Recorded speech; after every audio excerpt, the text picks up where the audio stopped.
Alléluia, oui Seigneur, nous t'élevons, nous te magnifions. Oh, la justice est la base de ton trône. Et ta sainteté, nous l'avons chanté, convient à ta demeure, ta maison. Cette maison, ce lieu que tu as fait, une habitation en esprit,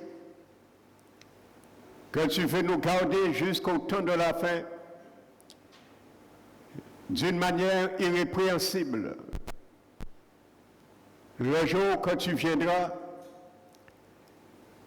puisse nous faire, chacun de nous, cet éloge de dire ta parole. Tu as été fidèle, serviteur, rentre dans le royaume de mon Père. C'est ma prière pour chacun de nous. Mais puisse-nous être obéissants, Seigneur, jusqu'à la fin, même dans les plus petites choses. Car tu as dit, celui qui est fidèle dans de petites choses, le seront dans des grandes. Mais ceux et celles qui sont infidèles dans des petites choses, le seront aussi dans les grandes. Merci, Père, ce matin. Je bénis ton nom ce matin et je te rends gloire, Père, à cause de toutes les sœurs, les femmes dans ce lieu, d'avoir après entendu, reçu ta parole qu'ils ont entendue, Seigneur, à travers ce message. Ils l'ont reçu non comme venant de l'homme, mais comme ce qu'elle est manifestement venant de Dieu, qui agit en elle qui croit. Merci Seigneur. Que cette conviction, Seigneur, qui vient de ton esprit, ce matin encore, soit le partage de tous celles qui ne sont pas encore convaincus de ta parole. Mais moi, je n'ai plus rien, car tu m'as chargé de proclamer ta parole, de la dispenser. Que l'Esprit de Dieu puisse convaincre les cœurs ce matin. Je peux parler à l'intelligence, mais Saint-Esprit, tu peux parler au cœur. Rentre ce matin pleinement dans ce ministère que Jésus t'a octroyé encore une fois, car tu es là encore, je le sais, et je m'appuie encore sur toi. Merci pour ta force, merci pour ta sagesse, merci pour ton audace que tu mets encore en moi, car j'ai besoin encore d'une onction fraîche de ta part. Merci, je t'élève, Père, à cause de Jésus. Et en son nom, je t'ai prié ce matin. Amen. Alléluia. Asseyez-vous, frères et sœurs. Donc, je vous bénis fraternellement, chaleureusement, dans le nom du Seigneur. Amen. Alléluia. Donc, je ne vais pas m'attarder sur ce que nous avions vu dimanche dernier, parce que je vais boucler ce matin la 4e partie et la dernière partie de ce message, qui portait sur la couverture. Amen. On parle de voile, mais littéralement, c'est une couverture. Amen. C'est la version, la traduction Louis II qui a mis de voile. Amen. Mais il y a des versions, je vais vous citer plus tard, au cours de ce message ce matin, ils ont gardé la traduction littérale, couvrir. Amen. Pour bien faire comprendre la chose. Amen. Donc dimanche dernier, je m'étais arrêté sur, j'avais donné un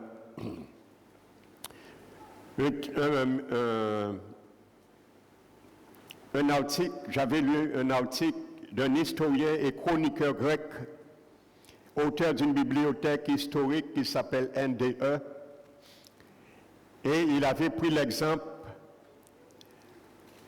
il s'appelle Diodore de Sicile, qui a vécu entre l'an 60 et 30 avant Jésus-Christ, qui parlait d'une statue de pierre portant 3 royaumes sur sa tête, ainsi de suite. Donc j'avais expliqué cela pour bien montrer également le parallèle avec Apocalypse 12, 3, que la Bible nous dit qu'il y a aussi des têtes qui ont des couronnes, des diadèmes, pour bien faire refléter ce que Dieu entend pour la femme lorsqu'elle couvre sa tête au culte. Ça veut dire que l'autorité qu'elle reçoit à ce moment ne lui appartient pas, mais elle reçoit cette autorité de la part du Seigneur. Amen. Donc c'est de la part du Seigneur qu'il reçoit cette autorité. Amen. Donc, j'ai expliqué, pour ceux qui n'étaient pas là, nous avons un site dont vous allez sur le site, vous tapez « Parole qui restaure ». Il y a toutes les vidéos. Il y a 781, si je ne me trompe pas, de vidéos dessus. Donc, vous allez bien expliquer cela. Mais c'est dommage pour ceux qui n'étaient pas là, parce que dimanche dernier, c'était vraiment la partie la plus, je dirais, que j'ai mis vraiment en exergue. J'ai expliqué vraiment, textuellement, et j'ai fait vraiment l'exégèse de 1 Corinthiens 11. Donc je continue, parce que j'ai du matériau à partager avec vous, pour venir aussi, pour écarter aussi une hypothèse, une conjecture qu'on a fait aussi, pour ne pas accepter cela. Vous savez, il y a tellement de conjectures qui a été fait pour ne pas accepter ce commandement de la part du Seigneur. Donc je viendrai sur cela. J'avais dit, je ne vais pas m'embarquer sur ça, mais c'est important. Amen. Je pense que ça vaut la peine, du moins pour au moins tu puisses l'expliquer à quelqu'un d'autre. Amen. Qui était dans l'ignorance peut-être comme toi. Et je vais conclure sur le plus important de cette exhortation à cause des anges. Amen. Voici l'ultime condition que Dieu dit aux sœurs de se voiler à cause des anges. Et nous allons comprendre qu'est-ce que Paul voulait dire. Donc au verset 10, Paul apporte un nouvel élément pour appuyer le besoin de couvrir la tête à cause des anges. Ce qui signifie une telle mention est particulièrement obscure et controversée, comme je le disais. Amen. Dont l'espace manque pour évoquer la totalité des interprétations qui ont été avancées. J'ai étudié tellement personnellement. Amen. Alléluia. Mais je vais vous dire ce que moi j'ai retenu selon la parole de Dieu. Donc certains estiment que ces anges, dont parle Paul, sont des messagers humains. Par exemple, des envoyés d'autres églises qui pourraient être choqués de ce qu'ils voient à Corinthe. D'après notre suggestion, une révélation prophétique au sujet de ce qui était convenable aurait été transmise par des anges. D'autres encore pensent que le fait de couvrir la tête était une nécessité car des anges pourraient éprouver des désirs envers les croyants lors du culte, comme dans Genèse 6. Et cette idée a été vraiment évoquée, mais je ne vais pas rentrer dedans parce que j'ai étudié ce contexte avec le texte hébraïque pour expliquer cela seulement il y a 2 ou 3 heures. Uniquement Genèse 6, comment les anges ont été tentés par ces femmes. Amen. Donc il faut rentrer dans l'étymologie des mots hébraïques qui a été employé. Mais ça, je ne vais pas toucher cela. Amen. Mais allons voir, nous allons écarter cela. Parce que vous allez comprendre après que Paul n'avez pas en tête cela. Amen. Donc la meilleure solution est probablement celle-ci. Les anges sont de bons anges qui prêtent assistance au culte et désirent voir l'ordre créé maintenu. Amen. Et c'est ce que l'apôtre Paul va nous faire comprendre également. Il y a une autre histoire pour ne pas admettre cette réalité, et celle, on dit, qu'à l'époque de Paul, pourquoi Paul demandait que les femmes, par exemple, qui avaient la tête rasée, c'était à elles qu'on devait ordonner qu'ils se couvraient la tête. Donc, on prône qu'à cette époque, à Corinthe, il y avait des prostituées rasées de Corinthe. Amen. Donc, l'histoire provient de la vie du passé sulfureux de la ville de Corinthe, qui était effectivement, parce que je l'ai étudié, la ville de Corinthe. C'était son passé, elle avait un passé sulfureux, la ville de Corinthe, qui était un haut lieu de la prostitution dans l'Empire grec, et notamment la présence d'un temple qu'on appelle le temple d'Aphrodite. Donc c'était un temple qui recrutait chaque année 1000 jeunes filles vierges pour les prostituer. Parce que dans ce temple, lorsqu'ils faisaient les rituels, il y avait des rituels orgiastiques, dont la prostitution faisait partie dans ces temples. Donc beaucoup ont pris cela pour dire que c'est à ces femmes, peut-être qui visitaient de temps à autre l'église de Corinthe, que Paul a fait mention. Mais nous allons voir, ça ne tient pas debout non plus. Nous allons voir des entorses pour cela. Amen. Je vais mettre une entorse sur cette conjoncture. Ça ne tient pas debout. Amen, non plus. Amen. Donc je disais, surtout la présence du temple d'Aphrodite, qui abritait environ 1000 prostituées sacrées. Et surtout celles qui se rasaient la tête. Leurs cheveux, c'était les prostituées dans ce temple sacré. Amen. Donc l'histoire qui est communément avancée dans les églises consiste à dire que ces prostituées rasées venaient de temps en temps à l'église, et pour éviter de les différencier avec les femmes de bonnes mœurs, on aurait choisi de voiler toutes les femmes pour qu'il n'y ait pas de discrimination et de stigmatisation. Donc ça veut dire que, comme il y avait de temps à autre ces prostituées, pour qu'il n'y ait pas de stigmatisation et de discrimination, donc Paul demandait à tout le monde sans exception de se voiler. Ça, ce n'est que des conjectures. Mais je ne pense pas que c'est ce que Paul parlait. Amen.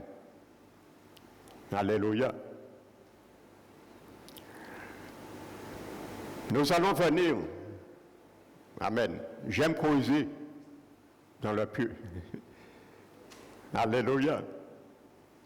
Je sais, il est plus difficile de désapprendre qu'apprendre. Je le sais. J'ai eu à désapprendre des doctrines pour les apprendre de nouveau. Ce que je n'avais pas compris. J'ai appris aussi en tant que serviteur qui vous parle de mettre des doctrines que je croyais être bonnes à côté et me rectifier. Ça, c'est l'humilité. Et un serviteur doit être humble aussi. Lorsqu'il est dans l'erreur et que Dieu éclaire aussi par d'autres serviteurs ou par d'autres ouvrages ou d'autres révélations aussi de se remettre en question. Amen. Donc, vous savez, je vous disais, je crois, dimanche dernier même, non, la première partie, je crois, la deuxième partie, que parfois le Seigneur permet qu'il y ait des preuves concrètes, tangibles, pour que nous puissions mettre nos doigts sur la réalité et croire vraiment, comme Thomas. Lorsqu'il a touché, il savait vraiment que c'était Jésus. Ce matin encore, nous allons toucher, nous allons mettre nos doigts sur certains textes, commentaires historiques qui touchent à cette doctrine. Amen. Donc, il y a donc des historiens, et gloire soit rendue à Dieu. Il a laissé des traçabilités qui se sont intéressés à la question à partir de la Bible. Donc, on a la thèse soutenue, par exemple. Il y a des historiens qui se sont intéressés à ça, frères et sœurs. Donc, je vais vous porter la thèse soutenue par un historien qui s'appelle Curtis Montier. Cette thèse a été écrite en décembre 2015 dans l'Université du Nord, Texas, et qui s'intitule « Qu'elle soit rasée selon 1 Corinthiens 11 et le rasage d'Athènes des femmes dans l'Antiquité ». Amen. Voici le nom de cet article. Amen. Voici ce que dit cette thèse de Curtis Montier. Il explique qu'il y a une vue populaire d'experts qui parlent de ces prostituées la tête rasée dans la Grèce antique, que exactement que les femmes de la Grèce antique qui avaient la tête rasée étaient des prostituées et probablement étaient des prostituées du temple. Donc, cet auteur historien explique que malheureusement, c'est pas moi, l'historien qui l'explique. Amen. La Bible dit que le salut se trouve dans un grand nombre de conseillers. La parole de Dieu le dit. Amen. Donc, il explique que malheureusement, il n'y a pas de preuves historiques, parce que lui, il s'est penché, il a étudié et il a fouillé dans l'histoire.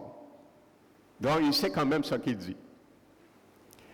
Et il n'y a pas, il explique que malheureusement, il n'y a pas de preuves historiques pour appuyer ces allégations. Parce qu'il dit, puisque dans l'art pictural érotique grec, et qu'on retrouve uniquement des prostituées avec des cheveux longs ou mi-longs, les prostituées. Donc, elles n'étaient pas rasées.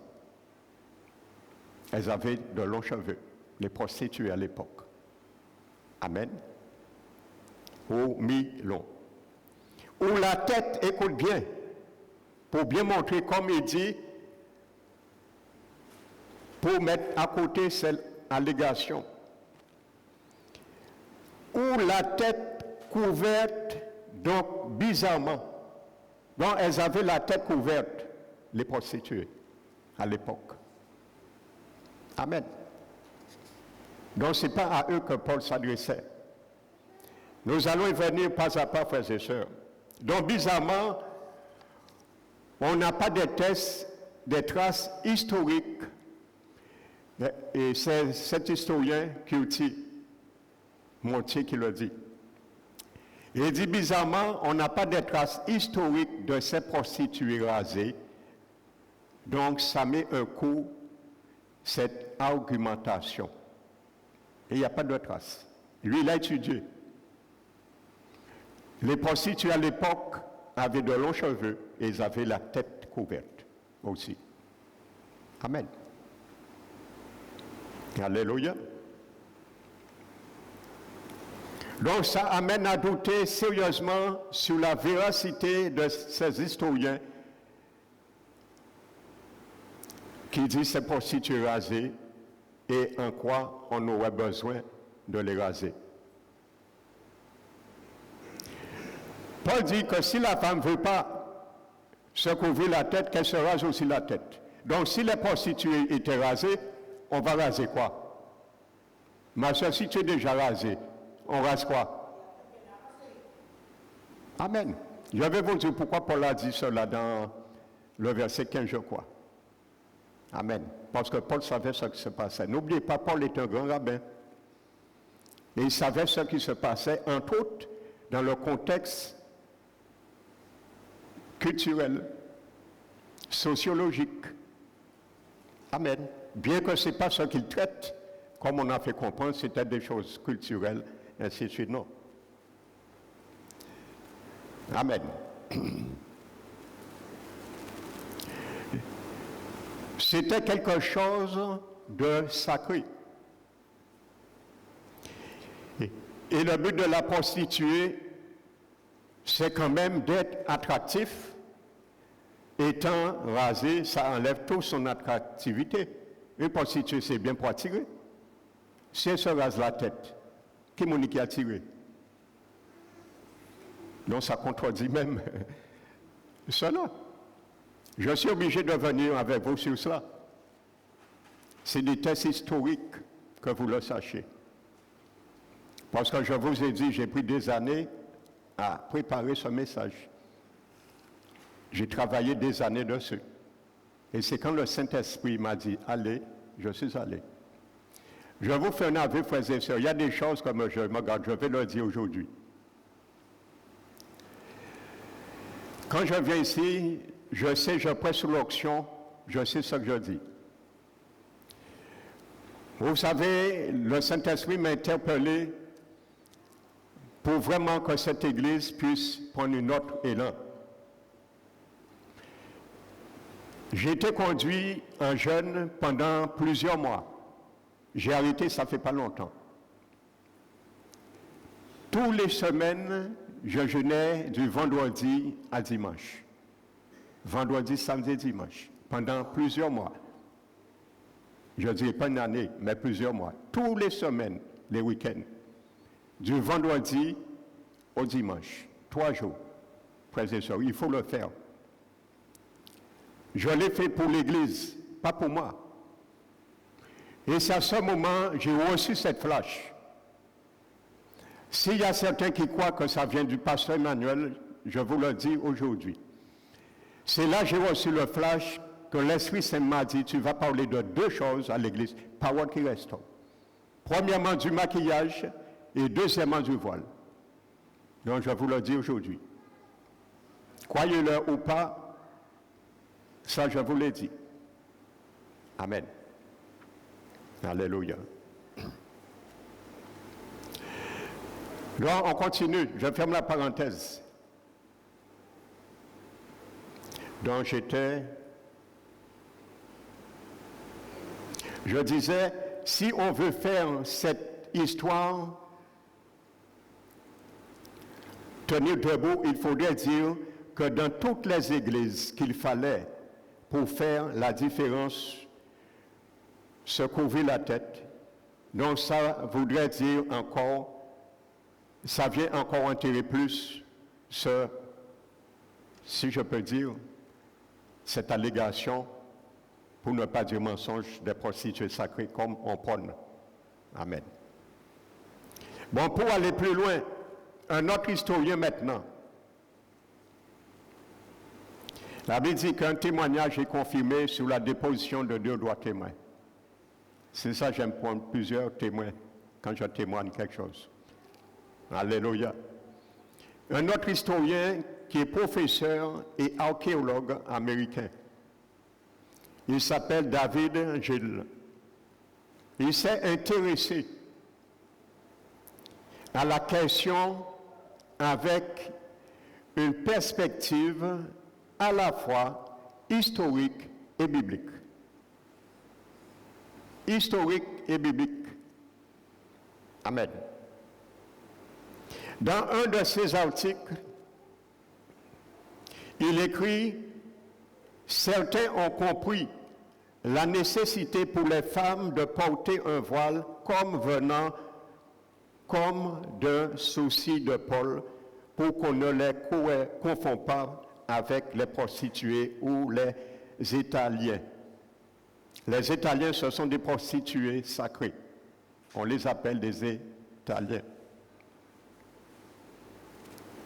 Cet homme dit, David, Gilles, il dit cette fausse idée qu'on se fait de Corinthe comme étant une ville obsédée par le sexe avec des prostituées, ce point de vue réside en partie avec l'idée fausse qu'on se fait de Corinthe comme étant une ville obsédée par le sexe avec des prostituées arpentant les rues.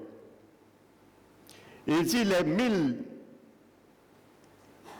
États hétéraires liés au culte d'Aphrodite, comme je disais, et ce temple ne se trouvait pas loin de Corinthe. Amen, le temple d'Aphrodite, c'était tout près de l'église de Corinthe. Donc il dit, lié au culte d'Aphrodite et la notoriété de Corinthe appartiennent au passé hellénistique de la ville qui a été, ce temple, il explique, il a fait des études avec une perspective historique et biblique. Il dit que ce temple d'Aphrodite a été balayé par Mummius en 146 avant Jésus-Christ. Les premières épîtres de Paul a été écrites après les années 50. Donc ça veut dire que ce texte de 1 Corinthiens 11 a été écrit près de 200 ans après que le temple d'Aphrodite a été rasé, supprimé. Il n'y avait plus de ce problème de prostituée. Ça n'existe plus. Ça n'existait plus au temps de Paul. Amen. Alléluia, voici une preuve certaine et véritable pour mettre à côté cela, que c'était des prostituées qui venaient à l'église de temps en temps. Et que Paul a dit, tout le monde couvre la tête. Comme ça, on ne va pas faire discrimination. Si tu es une prostituée, on ne va pas te repérer. Tu seras le bienvenu. Ce n'est pas ce que Paul disait. 146 avant Jésus-Christ. Amen.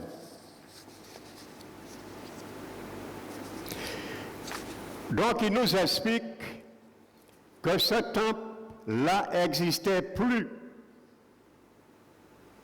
Donc, il nous explique que ce temple n'existait plus au temps de Jésus-Christ et de l'apôtre Paul.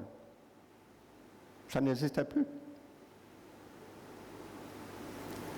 Et les commentateurs qui prennent pour dire que c'était les prostituées, ils vous disent bien que c'était le temple d'Aphrodite, qui était sur une montagne qu'on appelait l'Arco-Corinthe, la montagne, l'Arco-Corinthe. Or, ce temple a été rasé 200 ans avant que Paul commence à écrire ses premiers épîtres. Paul a écrit ses épîtres après l'an 50. Amen. On continue? Amen. S'il y a un amen, ça veut dire on continue. Alléluia. La parole de Dieu, elle est agréable de mastiquer. Elle est là pour nous enrichir, pour nous édifier et nous garder contre toutes les lourds ravisseurs aujourd'hui. Donc Paul, puisque Paul avait cette lettre en l'an 60, cette lettre, 1 Corinthiens, Paul l'a écrit en l'an 60. Amen. Après Jésus-Christ. Comme je disais, 200 ans après la destruction du temple d'Aphrodite. Donc la thèse des prostituées rasées à l'époque de Paul est complètement ce qu'on appelle anachronique. Ça veut dire que ça ne correspond pas, anachronique veut dire que ça ne correspond pas, l'événement ne correspond pas à l'époque de Paul. Il y a un déphasage, c'est ça que ça veut dire anachronique. Amen.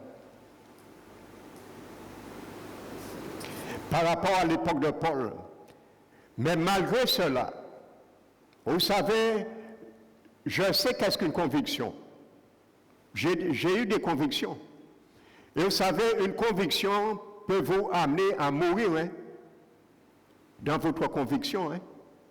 Une conviction. Quand quelqu'un a une conviction, même si la personne est dans l'erreur, sa conviction l'appartient et qu'il défend une conviction aille jusqu'au bout. C'est ça, moi je respecte la conviction de tout le monde, mais je mets un bémol. Amen. Je l'ai dit quand j'ai porté le message sur le maquillage. J'ai bien dit, mon objectif, ce n'est pas pour empêcher aucune femme d'arrêter de se maquiller. Je l'ai dit. Amen. J'impose quoi que ce soit. Je vous dis ce que dit la Bible. Maintenant, si tu veux continuer à te maquiller, tu auras affaire avec Jésus.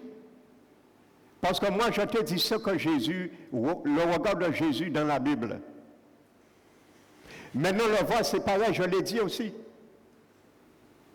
Si après ce message, une femme considère qu'elle n'a pas besoin de se voiler à l'église, tu es libre. Je ne vais pas t'imposer. Mais tu auras compte à rendre à Jésus. Parce que c'est lui qui a inspiré Paul cela. Et je vais vous montrer en conclusion que l'apôtre Pierre accrédite et confirme les enseignements de Paul. L'apôtre Pierre. Nous allons le voir. Il le dit ailleurs. Que tout ce que Paul a dit venait de Jésus. L'apôtre Pierre qui le dit. Amen. Alléluia. Quand je le dis encore, c'est bien facile de critiquer à cause d'une conviction. Je comprends.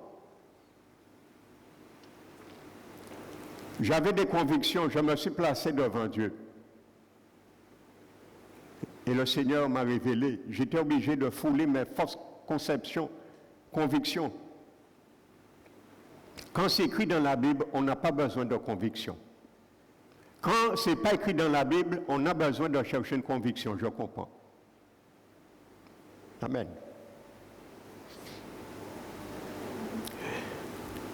Donc je disais, malgré cela, tous ces preuves, certains diront, il y avait des prostituées à l'époque de Paul, c'est que le problème, en l'an 60, je disais, en l'an 60, à l'époque de Paulin, nous sommes en l'an 60 que Paul écrit en Corinthiens.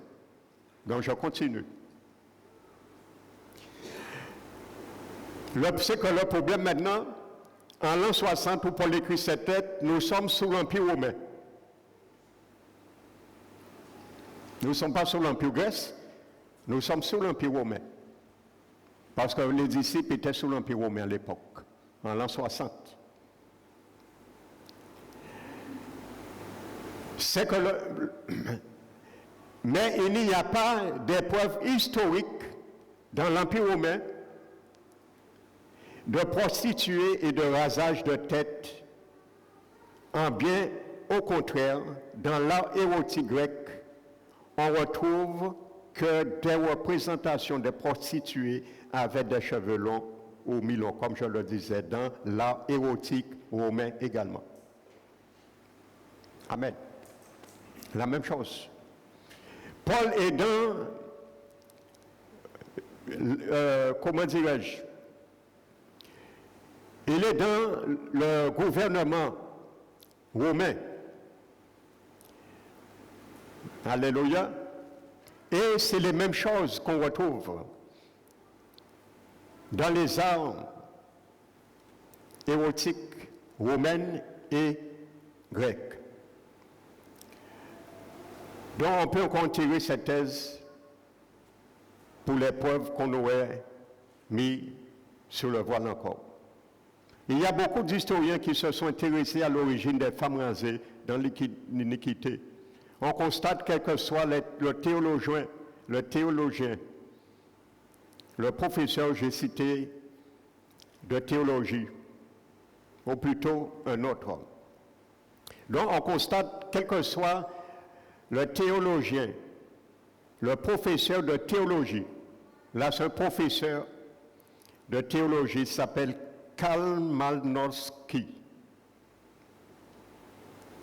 ou la thèse de Montier et d'autres encore déclarent que dans la majorité, écoute bien, que dans la majorité des cas, le rasage de la tête des femmes dans l'iniquité était lié pas à une prostitution, mais à une punition à la suite d'un adultère. Eux, ils se sont penchés, ils ont fait des études sur ça, ils ont fait des recherches sur cela. C'était l'inverse, ce n'était pas des femmes prostituées à l'époque de Paul, à l'époque de l'Empire romain, où Paul était, il écrivait ça. Les femmes rasées qu'on trouvait, c'était des femmes qui étaient une punition, on les rasait la tête, c'était des femmes qu'on avait tenues en flagrant d'adultère et c'était une façon de les punir et de les humilier publiquement. Amen. Donc elles étaient délaissées socialement et réduites malgré elles à la condition de prostituées, mais ça part dans la grande majorité des cas de l'adultère. Amen. Donc l'interprétation qu'on peut faire de la lettre de Paul avec cet angle de vue, c'est que la femme qui prie, et c'est là je viens, probablement, c'est ce que Paul avait peut-être en tête lorsqu'il dit cela. Écoutez.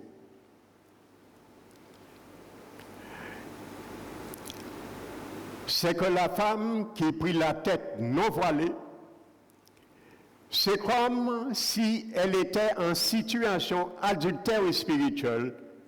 Donc c'est une tromperie, une trahison vis-à-vis le Seigneur. C'est comme si elle trahissait l'ordre qui avait été établi ou que Dieu essaie d'établir. Amen. Dans son Église. Et Paul dit, si elle veut vraiment persister, persévérer dans son adultère spirituel, qu'elle aille jusqu'au bout de sa logique, qu'elle le montre ostensiblement en se rasant la tête. Voilà comme il est honteux pour une femme d'avoir les cheveux coupés. C'est de la même façon, si elle est honteuse d'avoir été punie pour adultère, il est rasé. C'est comparable, c'est une interprétation qu'avait fait cet homme, Curtis Montier, selon sa thèse. C'est lui qui dit cela. Et je crois que c'est une bonne hypothèse. Amen. Alléluia.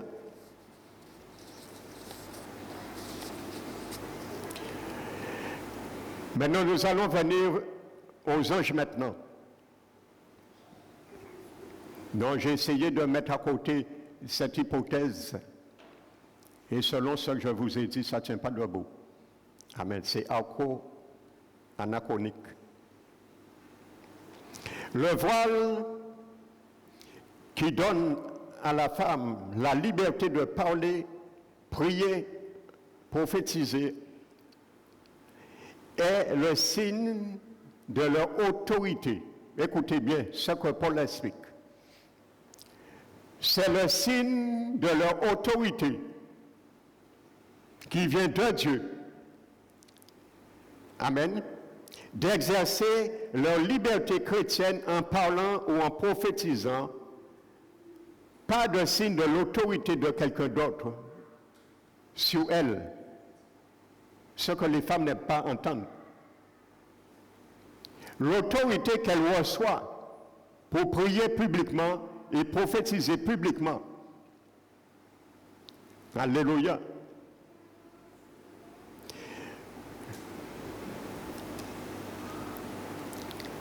Le professeur, traducteur biblique, il s'appelle Ramsey, dit qu'en Orient, Sans son voile, la femme est une chose de rien du tout, que n'importe qui peut outrager. L'autorité et la dignité d'une femme s'en va avec le voile enlevé. C'est un homme qui fait des commentaires bibliques, cet homme-là, Ramsey. Alléluia. Il fait des commentaires bibliques, des livres, des ouvrages bibliques. Donc c'est un docteur en théologie, professeur. Alléluia. L'autorité et la dignité d'une femme s'en va avec le voile enlevé. Ce qu'il dit, hein, n'allez pas dire, c'est ce que j'ai dit que Paul dit. Hein. Je vous explique conjointement des textes et avec la parole de Dieu pour que ça soit sans chauvrité. Amen. L'équivalent le plus proche dans notre civilisation, dit-il, est l'autorité qu'un magistrat porte sur sa tête par son couvre-chef, les magistrats. Vous savez, ils ont leur... Ça n'a rien à voir avec la Bible, bien sûr. Mais ils comparent cela. Ils disent leur casquette, leur képi, qui les confère le pouvoir de parler publiquement en audience. Donc c'est exactement la même chose que cet homme dit. Amen. Maintenant, comment comprendre cette allusion aux anges et le lien entre l'autorité de la femme et les anges?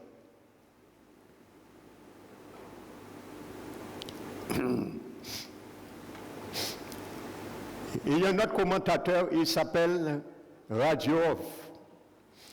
Il dit dans ces versets 2 à 16 de 1 Corinthiens 11, la phrase « à cause des anges ». Et je le comprends également. C'est une réalité. Est la plus difficile à comprendre, mais nous allons essayer de la comprendre par l'éclairage du Saint-Esprit. Pourquoi les anges sont-ils mentionnés ici? Pourquoi Paul a mentionné les anges? Au niveau du culte, qu'est-ce que les anges ont fait à voir avec ça? Eh bien, loin de ne pas le savoir, ils ont grandement à avoir part avec notre assemblée. Il se pourrait que les anges nous soient donnés en avertissement. Il nous est rappelé ici qu'il y a des anges qui ont voulu être autre chose que ce pourquoi Dieu les avait créés. Certains se sont révoltés contre Dieu, ont subi une première condamnation et sont en attente d'une deuxième condamnation. Notez 2 Pierre 2, 4, Jude 6 qui parle de ça. Que ce qui est arrivé aux anges serve d'avertissement, ainsi ces femmes qui refusent la sexualité que le Créateur leur a donnée sont avertis par l'exemple de ces anges qui n'ont pas gardé leur rang. Ce dernier avertissement adressé aux femmes s'applique aussi aux hommes. Les anges vont d'ailleurs être jugés par les saints. 1 Corinthiens 6, 3, notez. Amen. Aussi bien par les femmes que par les hommes. C'est pour ça qu'il interdit que l'homme, lorsqu'il prie, il a la tête couverte, lui. Amen. Et un juge, si les femmes et les hommes chrétiens doivent juger les anges un jour, et un juge ne devrait pas se rendre coupable d'une transgression semblable à celle qu'il doit juger. Il peut avoir cette idée dans cela, comme Paul dit à cause des anges. Quand nous sommes appelés de les juger, la Bible dit en Corinthiens 6, nous sommes appelés à juger les anges. Amen.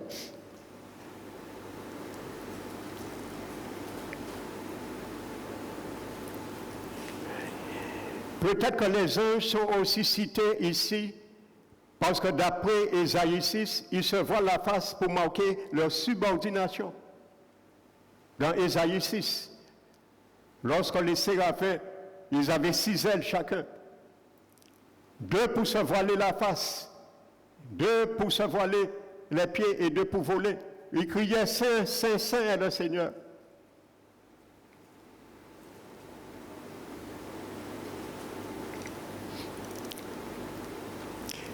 Maintenant, quel est le lien entre l'autorité ou le signe d'autorité de la femme et les anges?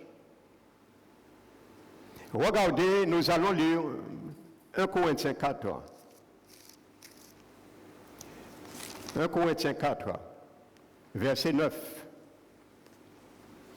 Car Dieu, il me semble, a fait de nous apôtres, le dernier des hommes, des condamnés à mort en quelque sorte, puisque nous avons été spectacle au monde, aux anges et aux hommes. Ce n'est pas là seulement que Paul parle des anges. Et à mon avis, quand Paul dit à cause des anges, il n'a pas donné une explication. Paul, je crois, avait déjà expliqué ce qu'il entendait à cause des anges, lorsqu'il était sur place à Corinthe. Mais là, Paul est en train d'écrire une lettre, il n'est pas sur place, il n'est pas sédentaire au moment qu'il écrit cette lettre. Mais je suis persuadé que Paul avait expliqué cela déjà. Parce qu'il n'aurait pas laissé une ambiguïté dans l'esprit des chrétiens de Corinthe dit à cause des anges. Il les avait probablement déjà expliqué ça lorsqu'il était sur place en train d'établir cette église et de l'édifier. Amen. Un spectacle des anges. Regardez Hébreux. Ça vaut la peine de prendre quelques versets quand même avec vous. Hébreux 1. Verset 14. Les hommes ne sont-ils pas tous des esprits au service de Dieu envoyés pour exercer un ministère en faveur de ceux qui doivent hériter le salut?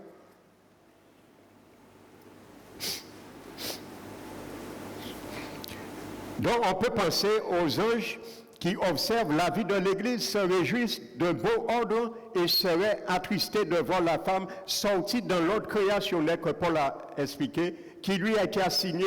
Peut-être l'apôtre avait-il dans l'esprit la traduction grecque du psaume 138.1, notez. Je chanterai tes louanges en présence des anges. Amen. Donc les anges sont là, frères et sœurs. Pendant le culte, les anges sont là. Je vais vous dire quelque chose. J'étais allé dans une conférence, ça fait plus de 20 ans. C'était dans un hôtel, ça me vient là, au Gosier. C'était un orateur guyanais qui était venu, un pasteur. J'étais ce jour-là avec un frère qui était avec nous dans cette église qui n'est plus. Vous savez, pendant la louange, il y avait vraiment, nous louons, pendant la louange, j'ai ressenti, frères et sœurs, je n'ai pas vu, mais j'ai ressenti. L'Esprit de Dieu en moi m'a fait mon esprit le ressentir. Amen. C'est une façon que l'Esprit parle aussi. J'ai ressenti qu'il y avait des anges. Physiquement, je l'ai ressenti. J'ai dit au frère, tu sais, il y a des anges qui sont là. Et je lui ai dit, les anges sont là. Je lui ai dit ça tout petit, parce qu'on était derrière. Je ne dirais pas l'orateur entendu. Lorsque la louange a pris fin, le pasteur a pris le micro, vous savez qu'est-ce qu'il a dit? Et il a dit, frères et sœurs, attendez-vous, la gloire de Dieu descendra, car il y a des anges ici. Amen. Alléluia. Amen. Je vous réitère un témoignage. J'étais chez le pasteur, le défunt pasteur. C'était mon ancien pasteur. Il a été mon pasteur pendant 8 ans, le pasteur Descordiers. C'était une période de carnaval. On avait 2 cultes le dimanche. Un le matin, un le soir. On avait 2 cultes le dimanche. Alléluia. Il y avait 2 filles qui venaient visiter l'église une fois. C'était 2 filles adventistes. Vous savez, elles sont entrées, elles ont demandé de témoigner. Vous savez qu'est-ce qu'elles ont dit? Elles ont été regarder l'après-midi le carnaval, regarder seulement le carnaval à Pointe-à-Pitre. Et lorsqu'elles sont venues pour entrer à l'église, il y avait 2 anges. Là, elles les ont vus devant l'entrée de l'église. Les anges lui disent, vous n'entrez pas, allez vous repentir. 2 anges qui étaient devant l'église. Alléluia. Donc les gens sont là. Ils visitent l'église, ils rendent compte de l'ordre. Amen. Je viens sur ça. C'est là que je viens. Parce que je dis, c'est là, la plus grande partie, c'est à cause des anges. Il faut bien comprendre qu'est-ce que Paul voulait dire. Et je crois l'expliquer aux Corinthiens ce qu'il voulait dire. Amen.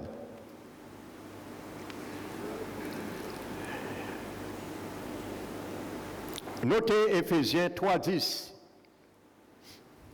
Prenons un Timothée. Les textes qui semblent utiles de prendre avec vous, que ça reste. 1 Timothée 5, verset 21. Écoutez, frères et sœurs, là, ça rapproche plus à comprendre ce que Paul voulait dire. Je te conjure devant Dieu. Paul qui parle à Timothée. Devant Jésus-Christ et devant les anges élus. Ce que Paul dit à 1 Corinthiens 11, il a dit devant Dieu, devant les anges élus. Le commandement du voile. Les anges sont témoins.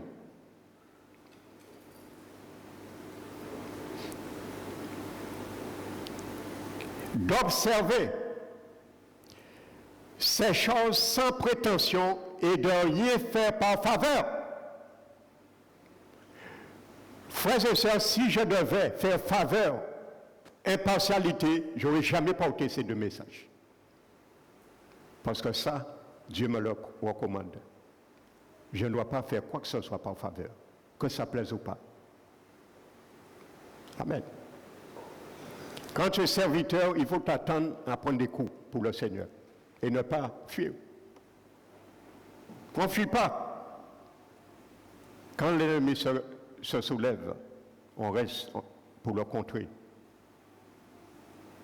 Amen. Vous avez entendu ce que Paul dit à Timothée? Je te conjure devant Dieu, devant Jésus-Christ et devant les anges élus, d'observer ces choses, tout ce que Paul a dit à Timothée, sans prévention et de ne rien faire par faveur. Alléluia.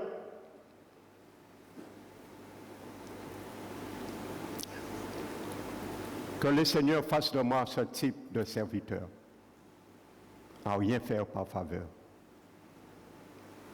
Quand c'est blanc, il faut dire, la Bible dit blanc. Quand c'est noir, il faut dire que c'est noir, mais ne pas faire du gris. Dieu n'aime pas le gris, Dieu ne fait pas du gris. C'est le diable qui fait du gris. Et le gris empoisonne. Parce que dans le gris, il y a 98% de jus dans le verre et il y a 2% de poison. Et c'est ça qui empoisonne. Donc les anges seraient choqués si la femme s'y comportait de manière honteuse. Parce que Paul a dit, il est honteuse. Qu'une femme ne se voile pas. Et pour l'homme aussi, s'il se voile. Amen. Dans 1 Corinthiens 4:9, les gens sont témoins des souffrances infligées aux apôtres. Ils sont témoins des souffrances. Mais si tu fuis, mon frère, ma soeur, lorsque Dieu veut te faire souffrir, qu'est-ce que l'ange ira dire à Jésus de ta part? Il ira dire, tu es lâche. Tu as déserté le combat. Les gens sont témoins des souffrances infligées aux apôtres. Il dit, Seigneur Jésus, tu les as boostés même en passant à Carbayo, mais ça, c'est des vaillants hommes. Alléluia. Ça, c'est des vaillantes femmes. Puisse laisser les gens dire ça à notre personne. Alléluia. Et ne pas déserter, frères et sœurs, quand les choses vont mal. Quand les choses vont mal dans ton entreprise, tu démissionnes? Pourquoi tu ne démissionnes pas? Parce qu'on te paye. Pourquoi si ton collègue n'aime pas ta tête, tu ne démissionnes pas? Parce qu'on te paye. Alors parce que le Seigneur ne te paye pas, tu démissionnes. Frères et sœurs.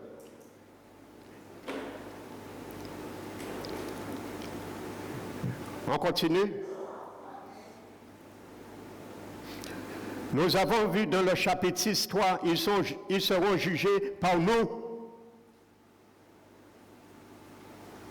Imagine-toi, tu déshonores la parole de Dieu le jour du jugement, mais le diable dira à Jésus, Seigneur Jésus, on ne fait pas monsieur ou madame là, ça juger moi. Parce que lui-même n'est qu'à juger parole là. Vous pensez que le diable ne connaît pas ses droits, frères et sœurs, détrompez-vous. J'écoutais un serviteur. Il est passé par la mort. Il ne connaissait pas Dieu. Dieu lui a fait grâce de venir le chercher en enfer. Quand il est venu, le diable s'est tenu devant Jésus dans le séjour de mon enfer. Il a dit, Jésus, écoute, tu es un homme saint, tu respectes ta justice. Il faut respecter ta justice. Cet homme est mort dans le péché, ses péchés. Il doit rester là, il m'appartient. Tu ne peux pas le faire sortir en enfer. Il a plaidé sa cause. Et c'est Jésus qui a dit, moi je fais miséricorde. Parce que cet homme, bien sûr, n'était pas encore enterré. Amen. Quand on n'est pas encore enterré, tout est possible. Tu peux prier pour quelqu'un qui est mort. Ça m'est arrivé l'autre jour. J'ai prié pour un prêtre vaudou. Il était mort. Il était déjà en enfer. Son esprit, son âme. Il a témoigné ça à sa famille après. Quand il est revenu à la vie, j'ai prié pour lui. Il est sorti de l'enfer. Il est retourné dans son corps.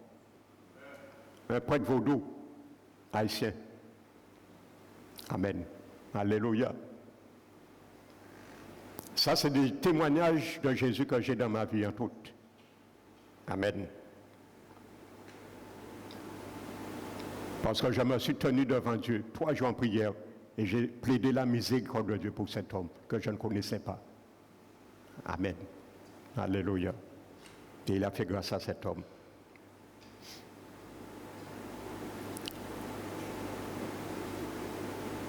D'autres textes les présentent les anges comme spectateurs. Comme spectateurs. Il y a beaucoup, je vais prendre un avec vous. 1 Pierre 1, 12. Je ne sais pas si je l'ai déjà pris. 1 Pierre 12. 1 Pierre 1, 12.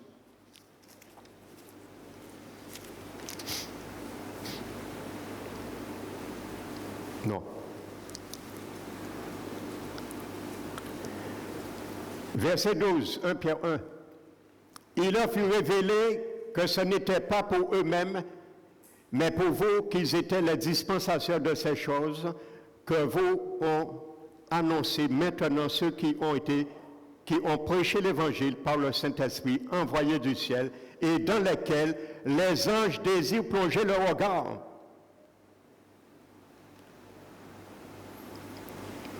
Vous comprenez pourquoi Paul employait à cause des anges? Il y a beaucoup de tests qui nous fait réagir. Pourquoi? Amen.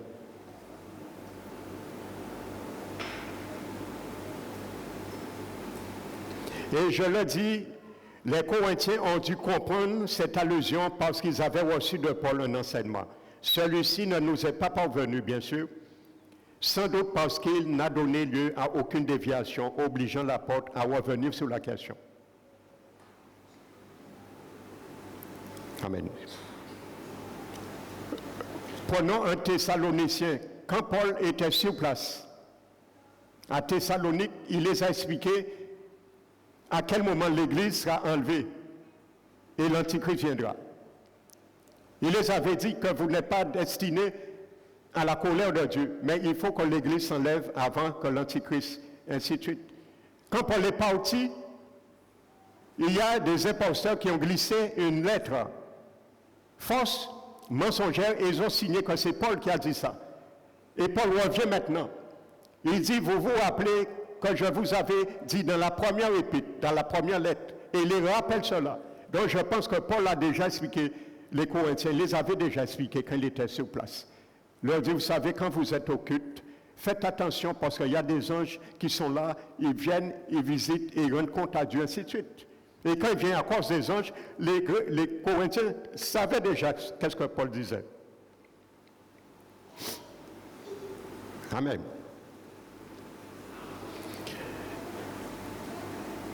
Je vais mettre juste un petit bémol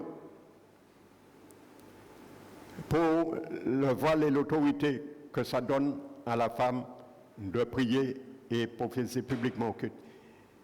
Mais il faut aussi, par la même raison, écarter celle d'anges séduits par les femmes.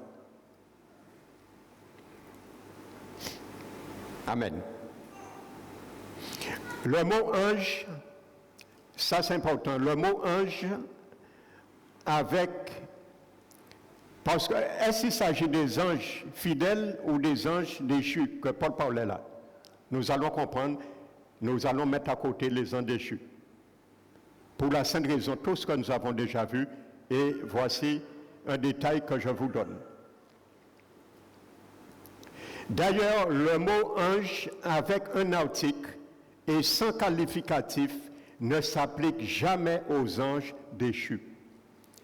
C'est ce qu'explique la concordance qui écrit grec, dictionnaire du Nouveau Testament, qui est écrit par Moulton Jeden. Il dit, le mot ange avec un article et sans qualificatif ne s'applique jamais aux anges déchus. Il n'y a pas de raison, dit-il, que ce mot ait ici un sens différent de celui qu'il a dans les autres passages de la lettre. Nous avons vu 1 Corinthiens 4, 9, 6, 3, 11, 10, 13, 1. Les seules explications possibles sont soit que les anges, en tant que gardiens de l'ordre créationnel, seraient offensés par la violation de cet ordre, soit qu'ils sont présents au culte.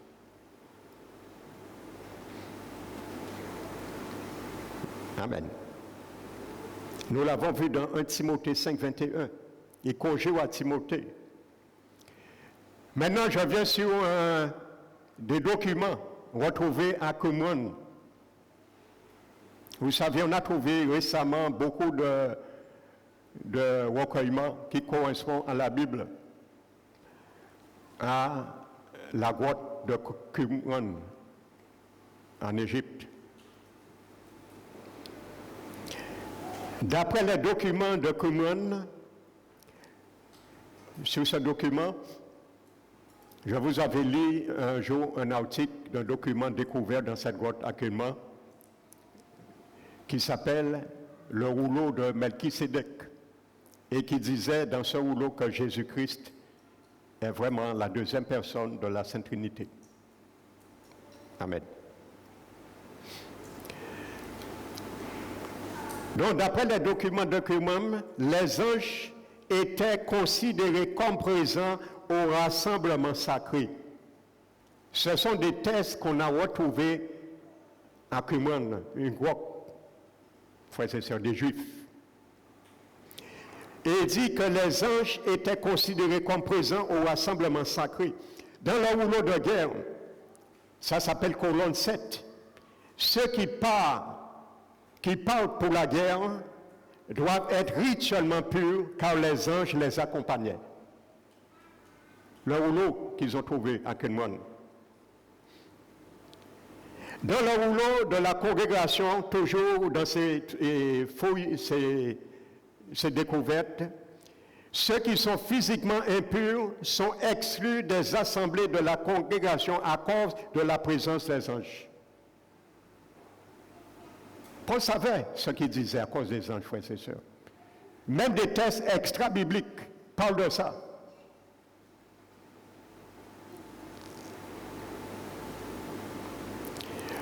Fintz, hier, conclut son étude des documents de Qumran en disant que la tête non voilée d'une femme est comme un défaut corporel qui l'exclurait d'une telle assemblée parce que les saints anges sont présents dans les congrégations.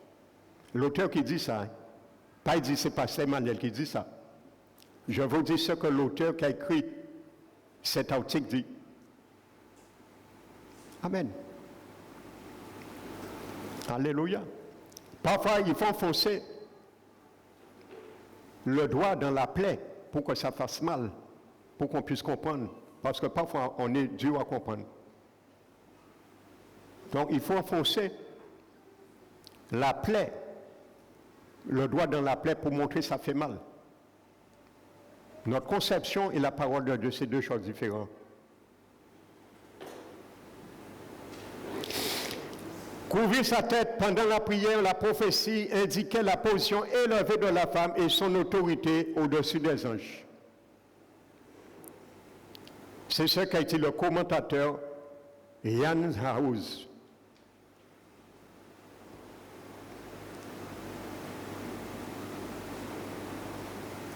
Amen. Ça te met une autorité au-dessus des anges. Donc si tu désobéis ça, quel ange tu vas juger demain?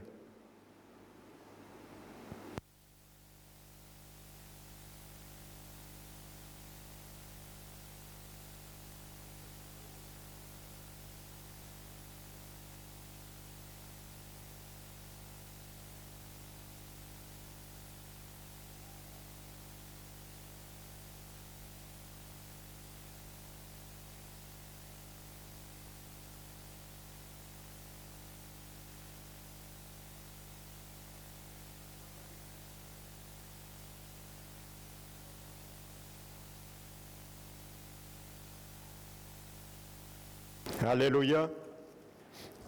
Merci Seigneur.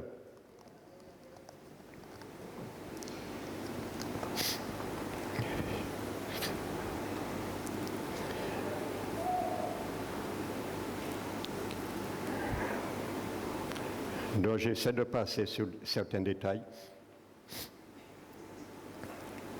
Donc Paul a pu dire qu'à cause des anges, les femmes devraient avoir un voile sur la tête, puisque c'était le signe de leur autorité à l'ordre créationnel.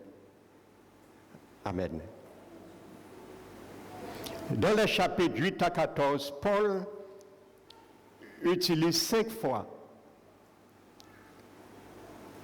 le mot autorité, exousia en grec. Toujours dans le sens de la liberté du chrétien par rapport aux choses extérieures pour le bien spirituel des autres et le progrès de l'Évangile.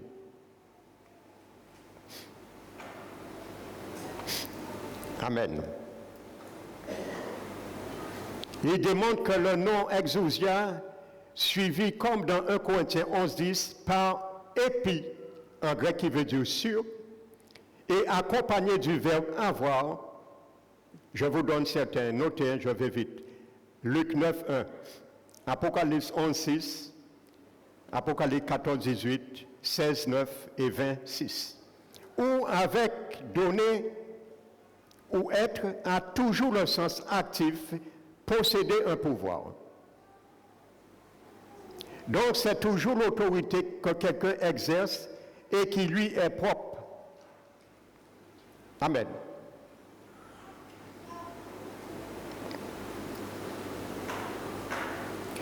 Ici, dans 1 Corinthiens 11:10, il n'a jamais le sens passif, mais toujours un sens actif.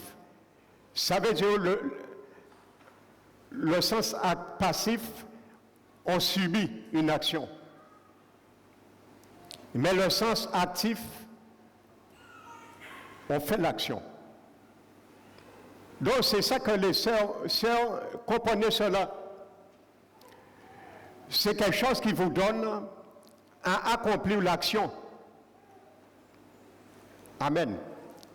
Mais pour démontrer cette droit qui vous est valu, il faut cette couverture, c'est ça qui vous donne cette autorité. C'est ça qu'il faut comprendre. Vous avez vu, je suis resté sage, je n'ai pas entamé d'histoire de mari ou de femme. Vous avez remarqué. Je ne me suis pas embarqué dans ça, dans ce message. Autorité de l'homme sur la femme. J'ai mis ça à côté.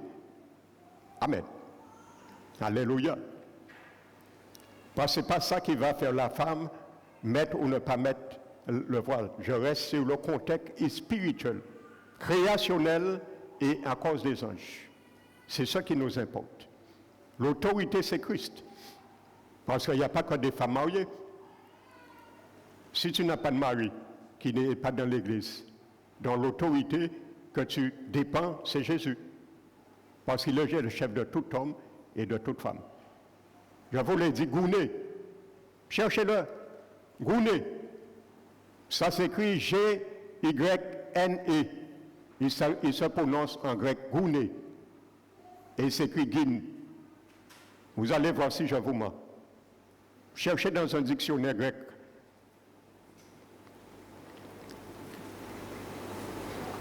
Alléluia. La personne mentionnée, là la femme, entre parenthèses, n'est jamais soumise à une autorité, mais elle l'exerce. C'est ça, ça veut dire, elle exerce l'autorité. Bien qu'elle est soumise à l'autorité du Christ, pour cela, mais elle exerce cette autorité. C'est ça qu'il faut comprendre au moment de la prière, dans le culte. Pendant qu'il est voilé dans le culte. Ça veut dire, si elle ne couvre pas sa tête, elle n'a aucune autorité dans la prière. Et ni dans la prophétie. Là, je viens directement avec vous. Tout ce que je vous ai expliqué pour venir sur cela. C'est ça que ça veut dire. Paul a pris son temps pour bien faire comprendre cela. Je suis un policier. Je suis un civil. Je suis un congé. Je suis un civil. Je n'ai pas de galon, je n'ai pas de tenue. Combinaison de police qui permet de voir que je suis un agent de police. Je suis un civil, j'arrête quelqu'un. Je lui dis, hey, tu as brûlé là. Je lui dis, montrez-moi votre tenue en tant qu'agent. C'est la même réalité. C'est la tenue, le galon sur le policier qui lui donne l'autorité d'exercer sur un citoyen. C'est exactement ça. Comprenez-le comme ça. Alléluia. Ne laisse pas le diable te dire, ma soeur, au galon en haut, avant d'attaquer moi, publiquement. Il connaît ces tests, hein? Je vous ai dit, j'ai entendu un ex-occultiste, il est pasteur aujourd'hui. Il a dit que Satan avait 10 commandements pour les tromper, pour tromper les chrétiens. Parmi les 10 commandements, il a dit, vous allez prêcher dans les églises que vous allez fonder, des faux pasteurs, hein? Vous allez dire aux femmes de ne pas se voiler. Comme ça, j'aurai avantage sur eux. Pourquoi le Satan dit ça? Parce qu'il connaît ça. Frères et sœurs, un occultiste qui dit ça, il était dans le satanisme. Le diable lui donnait ces commandements. Il sait pourquoi. Pourquoi il disait aux chrétiens, aux pasteurs, vous allez dire de ne pas prêcher sur la dîme. C'est le 4e commandement, je vous l'avais dit, du diable. Comme ça, ils ne vont pas donner à Dieu leur dîme, ils seront des voleurs et je vais les attaquer leurs finances et leurs foyers, ainsi de suite. Parce que le diable connaît la Bible. Méfiez-vous, hein, je vous le dis. Hein. Pas comprendre le diable, là, c'est n'importe qui. Je ne le glorifie pas. Je ne fais pas son apologie, mais la Bible dit, il ne faut pas que nous ignorions qui il est. Amen. Il n'y a pas un milliard. Un libre de nommer non, un pas nommé non, ni chrétien peut nommer Satan, un pas Satan. Et des fois, quand parler avec agressivité, parce qu'il sait qui je suis. Je dis au diable parfois, où ça qui m'en est. Je n'ai pas peur de lui dire, je sais qui je suis, un Seigneur. Amen. Alléluia.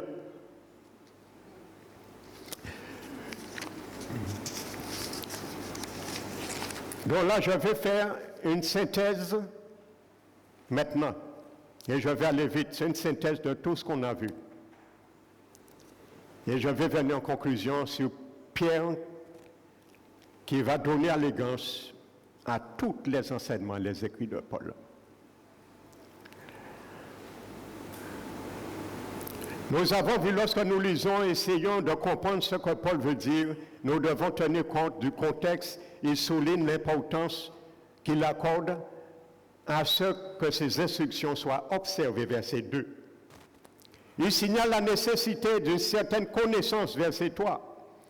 Il met en évidence la place de chacun dans un ordre établi par Dieu lui-même, verset 3. Il évoque l'enseignement de ce qui est naturel et convenable, versets 13 et 14. Il attire l'attention sur le fait que les gens sont spectateurs de ce qui se passe dans l'Église sur la terre, verset 10. Enfin, il met en garde contre l'esprit de contestation de certains, verset 16. Alléluia.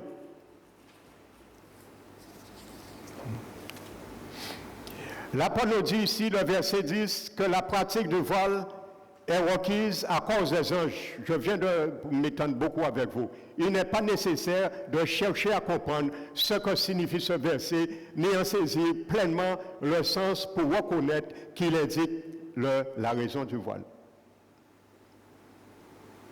La difficulté pour nous dans ce passage, c'est que Paul évoque les anges sans donner davantage d'explications. Probablement l'Église, je le disais, de Corinthe le savait. Et de quoi il s'agissait. Il n'avait donc pas besoin que Paul s'attarde davantage sur le sujet. Dans sa lettre aux Thessaloniciens, Paul mentionne qu'il leur a déjà expliqué les détails sur la seconde venue de Christ quand il était avec eux. Dans 2 Thessaloniciens 2,5, je le disais. Il s'agit certainement d'une doctrine qui a été exposée en leur présence. Ce verset sur les anges étant court et vague, nous ne pourrons pas déterminer de manière absolument certaine ce qu'il veut dire. Cependant, de nouveau, de nombreux passages dans les Écritures, je vous ai énoncés, concernent les anges et peuvent nous éclairer quant au sujet de ce verset. Le but du voile est d'offrir un symbole visuel à l'Église comme pour rendre un culte. Réunis pour rendre un culte. Si nous devons obéir à ce commandement à cause des anges, puisqu'ils sont une des raisons évoquées par Paul, cela présuppose qu'ils nous observent lors de nos cultes. Il n'y a pas d'autre explication. C'est clair. Amen. Nous avons vu Pierre écrit que les anges désirent plonger leur regard dans l'œuvre de Dieu. 1 Pierre 1, 12. Ils sont captivés par ce que Dieu fait et veulent en voir plus.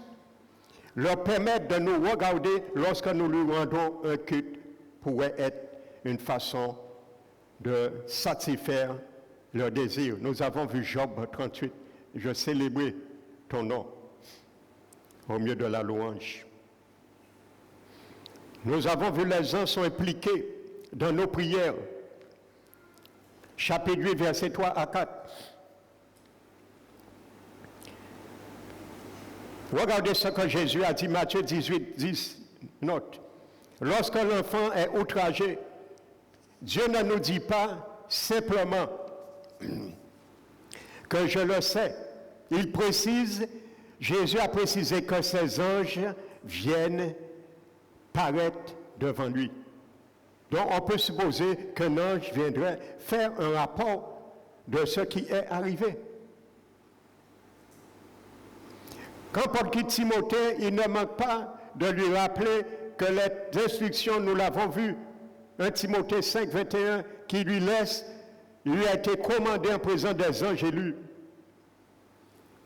C'est comme s'il avait dit, les anges sont témoins de ce que je t'ai commandé et ils te regardent, Timothée. Ils sont témoins. Les anges sont témoins aujourd'hui. Le pasteur Emmanuel a prêché cette formule à l'église Parole qui restaure. Les anges le savent maintenant. Amen.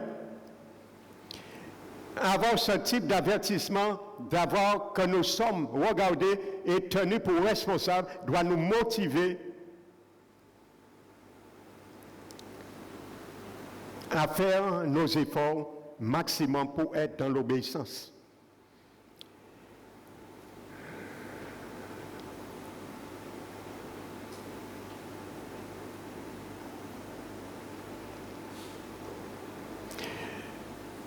La raison pour laquelle les sœurs doivent se présenter à cause des anges, s'il n'a pas dit qu'une femme doit avoir quelque chose pour se couvrir la tête à cause des anges, c'est parce qu'ils sont présents dans l'assemblée et qu'ils prennent note de tout acte inapproprié.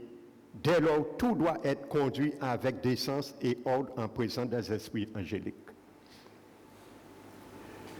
Donc, en résumé, si Dieu est d'abord concerné par l'intérêt des anges, cela peut signifier deux choses. Soit ce serait un appel à ne pas offenser les anges par notre désobéissance, soit un commandement pour leur offrir une image de l'ordre créé. De notre côté, si Dieu est principalement concerné par notre bien, alors ceci est un avertissement pour nous responsabiliser. Dieu nous rappelle gracieusement que les anges nous regardent, lui rendent un culte et apportent des prières devant lui. Apocalypse 8, 3 à 4. La Bible dit qu'il y a un ange à un moment donné. La Bible dit qu'il tient un encensoir d'or.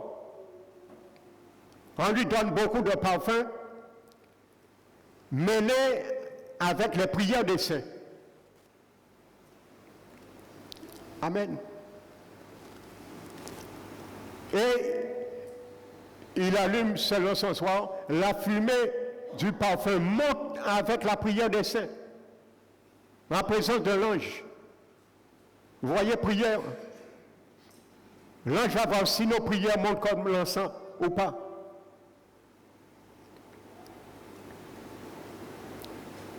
Vous savez, un enfant peut toujours essayer de deviner pourquoi son père ou sa mère lui a demandé de faire telle ou telle chose, même s'il ne comprend pas. Mais le point principal ne doit pas être manqué. Même sans comprendre le pourquoi du comment, ce qui est commandé est très clair pour l'enfant.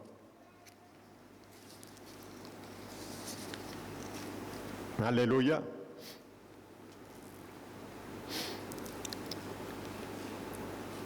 Le texte du verset 3 à 15, que dit le texte original?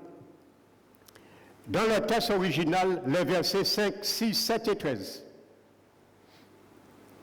emploie, je le disais, le verbe grec katakaloptos, ou l'un de ses dérivés. Ce mot qui veut dire couvrir est correctement traduit dans les versions David Martin, John Darby et la version anglaise King James. C'est Second et d'autres qui ont mis voilé. Au verset 15, la chevelure lui est donnée pour couverture. Le grec emploie, nous l'avons vu, un autre mot, péribolaion, littéralement ce qui est jeté autour, et dans le sens de revêtement, ornement, parure. Vous avez déjà vu quelqu'un couvrir sa tête avec un manteau? Non. Le manteau est fait pour couvrir le corps. C'est ce que la chevelure de la femme, Paul a dit. Ça, ce n'est pas de voile, c'est une couverture, sa chevelure, c'est sa gloire. Parce qu'on a probablement dit, Paul, ouais, mais il y a des femmes qui ont de leurs cheveux, ils n'ont pas besoin de se couvrir. C'est deux choses différentes. Donc Paul a dit, ce n'est pas parce que la femme a une grande chevelure devant Jésus, elle doit cacher sa gloire. Parce que le seul qui est glorifié, c'est Jésus. On doit paraître une seule gloire, c'est Jésus. Les hommes et les femmes doivent cacher leur gloire. Amen.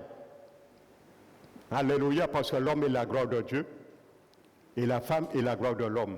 Donc Paul explique que ce soit la gloire de l'homme, il doit le cacher, le voiler en se couvrant par la tête, et la femme doit cacher sa gloire en se couvrant la tête, parce qu'il y a une seule gloire qui est mise en extérieur, c'est la gloire de Jésus. C'est ça qu'il faut comprendre. Si vous voyez quelqu'un qui marche un manteau sur la tête, il y a deux choses. Soit il pleut beaucoup, ou soit la personne, il y a un problème. Il y a quelque chose qui ne va pas bien. Amen. On ne marche pas avec un manteau sur la tête. On met un béret sur la tête. Alléluia. Donc ça ne tient pas debout. On a pris toutes sortes. Je vous ai mis à côté, j'ai essayé de débattre toutes les conjectures qui ne tiennent pas debout. Alléluia. Autour. Donc ouvrir au sens de katakaluptose veut dire essentiellement cacher, alors que l'expression, et je vous dis que le mot kataluptose veut dire aussi cacher un secret. Il y a un secret qui est caché dans ça. Tu ne le sais pas, ma soeur. Le voile, ça veut dire cacher un secret, katakaluptose. Il y a un secret qui est caché. Mais je crois que ce secret, c'est ta bénédiction. Amen. L'expression entourée d'un péribolaion veut dire revêtir d'une parure. Il s'agit pas de deux synonymes interchangeables. Dans le grec, kata, je le répète, je l'ai dit dimanche dernier, katakaluptose et péribolaion, ce sont deux termes qui ne sont pas interchangeables. Amen. Paul savait ce qu'il disait. S'il a utilisé deux termes grecs différents, ça veut dire pour penser deux choses différentes. On ne peut pas les interchanger. Amen. Pourtant, ce sont des professeurs, parfois des pasteurs, docteurs en théologie. Ils ont fait de la théologie. Qui devaient expliquer ça comme je vous l'explique. Mais vous savez, c'est pour ça que je comprends Jésus a dit qu'il n'est pas donné à tout le monde d'enseigner. Parce qu'ils vont rencontrer Dieu. Vous savez, je suis un docteur en théologie, par exemple. J'ai une conviction théologique ou doctrinale qui me plaît, qui me convient. Eh bien, j'ai tous les atouts pour amener le peuple à ma conviction. Eh bien, c'est ça que beaucoup de traducteurs et de docteurs en théologie ont fait. C'est ça que le Seigneur m'a mis à cœur d'étudier la grammaire hébraïque et hébreu. Alléluia. Amen. Mais gloire à son nom. C'est une grâce. Amen. Donc il y a tout ça, frères et sœurs. Il y a tellement de choses à dire. Je vais finir, je vais conclure aujourd'hui. Sur un site internet chrétien, ils ont organisé un sondage au sujet du port du voile par la femme lorsqu'elle prie ou prophétise dans une assemblée. Voici les résultats obtenus dans ce sondage.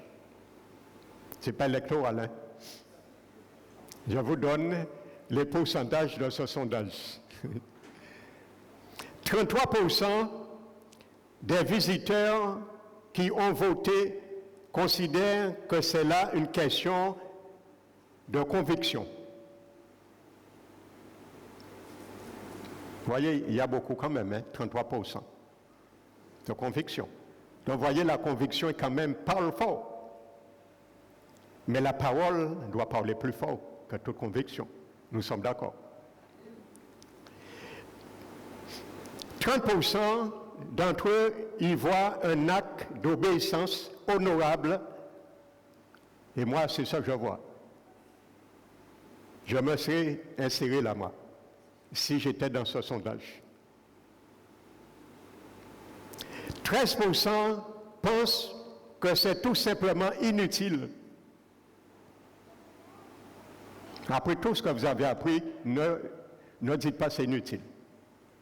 Je crois que c'est très, très utile. 10% estiment que cela constitue une protection à cause des anges. Ça, oui, je me place là aussi. 8% y voient un joug légaliste de la part des machos. Et ça, on me l'a déjà dit aussi. Mais ça ne fait rien. Je suis immunisé à ce genre de propos. Amen. On l'a dit pour Paul, j'entends Paul Jamor. Il a laissé ça fait 2000 ans. Mais j'entends des femmes appeler Paul aujourd'hui macho. Il n'y a rien sous le soleil. C'est normal, on me l'a dit, parce que j'ai pris la piste et le sentier de Paul. C'est normal. Jésus a dit, si on m'a traité, ainsi on vous traitera pareil. Et 6%, enfin, pensent que le voile était réservé aux prostituées de Corinthe. Donc, vous voyez tous les divers sondages, mais j'ai débattu tous ces sondages avec vous pendant 4 dimanches. Maintenant, je peux dire que mes mains sont pures devant vous en ce qui concerne ce message. Amen. Donc, les opinions sont donc partagées diverses, malgré l'intérêt que présente de telles enquêtes. Ce ne sont pas les résultats favorables ou défavorables qui sont les résultats favorables et défavorables, un sondage qui doivent influencer notre attitude envers un passage de la parole de Dieu. Notre position à ce sujet ne peut découler que par une étude attentive et personnelle de cette parole. Je vous l'ai expliqué, il n'y avait jamais de débat avant 1930 et autres. Et c'est en 1968 que là, les femmes se sont émancipées. Et c'est rentré dans l'Église. Amen. Maintenant, nous allons lire en conclusion ce que Pierre dit à propos des écrits de Paul. Prenons 2 Pierre. Deuxième épître de Pierre et le chapitre 3. Versets 15-16.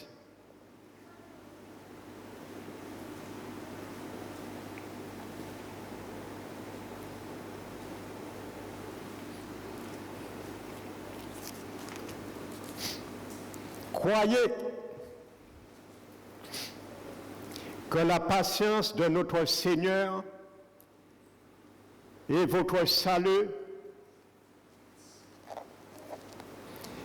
comme notre bien-aimé frère Paul, parce que de Paul il s'agissait là,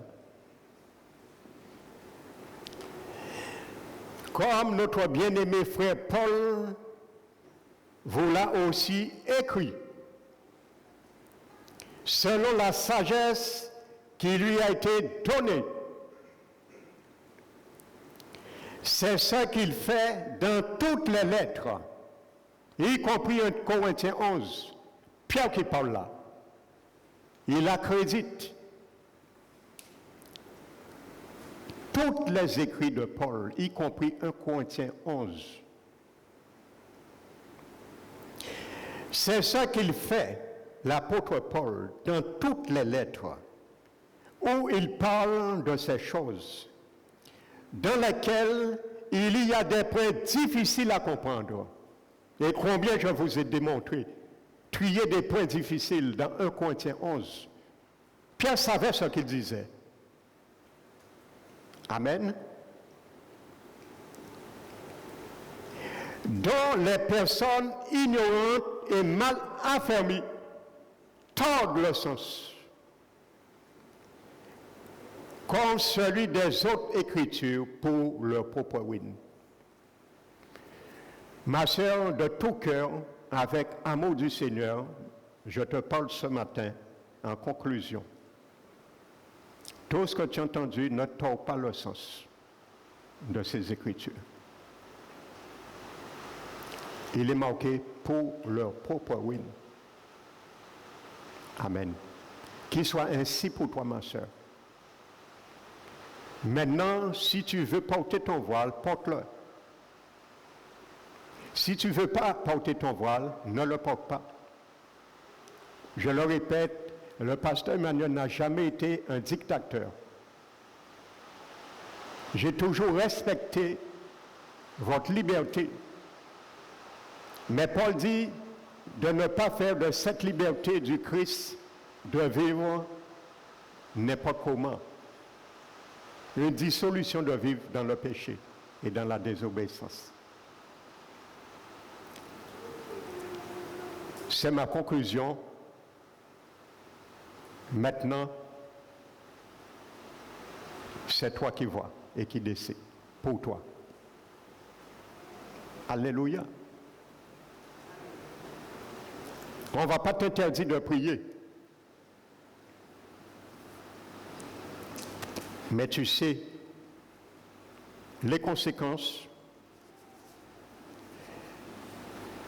les aboutissants, comme on dit, en ce qui concerne les anges de Dieu et toi, et l'autorité du Seigneur lui-même. N'oubliez pas, le mot que Paul employait, fait honte à son chef, c'est comme si tu giflais Jésus. Je vous ai donné le sens littéral de ce mot grec. Déshonoré. C'est comme si tu étais en train de persécuter Jésus, le gifler comme on l'a fait. Amen. Donc ne prenons pas ça à la légère. Je bénis le nom du Seigneur.